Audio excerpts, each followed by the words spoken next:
Why is it that emotions trump logic? Now, we talked in our previous video, so just a quick summary, that the amygdala reacts in less than 50 seconds, whereas conscious perception takes about 10 times longer.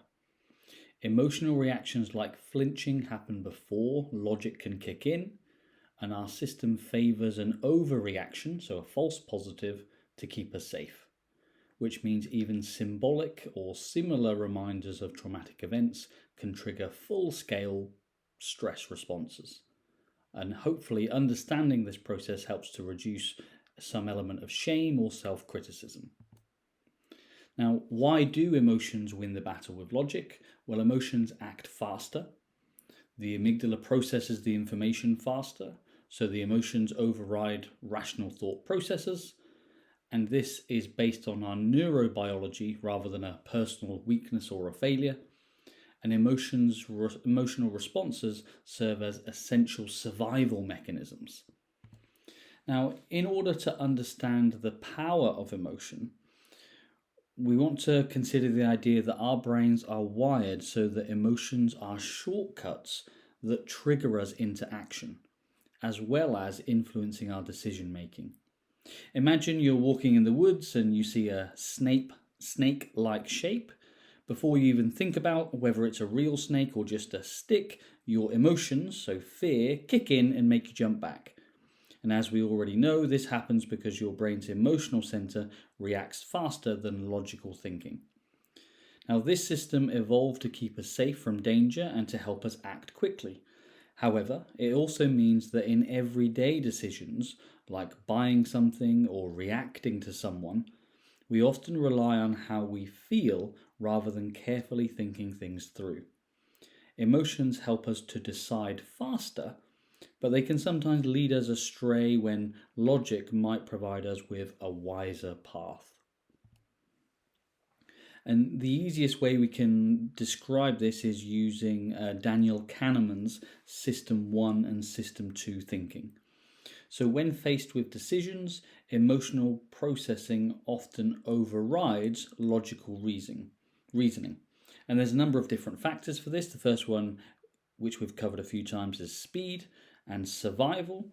But what we also want to consider is the integration of values. So emotions encode our personal values and priorities, which makes them essential for decision making and aligning our decisions with our individual goals and our societal norms.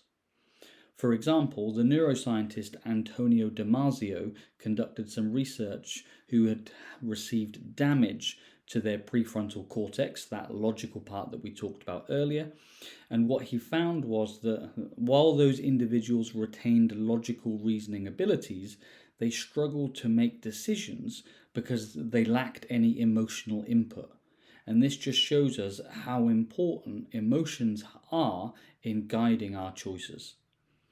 So when there are emotional reactions being triggered due to past events, and these reactions happen before you can think, that's why emotions win 9 times out of 10. So if a client is sharing with me that they're engaging in actions or behaviors or experiencing symptoms that logically they know are either not good for them or not aligned with them or shouldn't be happening, but they're doing them anyway, this is a surefire indicator that the underlying emotions are running the show. And the challenge then becomes when we keep trying to apply logic to the problem. In some cases, it might improve or resolve, but most of the time, in many cases, and if you're here now, there's a strong probability that your attempts to apply logic to your problem have been unsuccessful because it's unable to reach a resolution.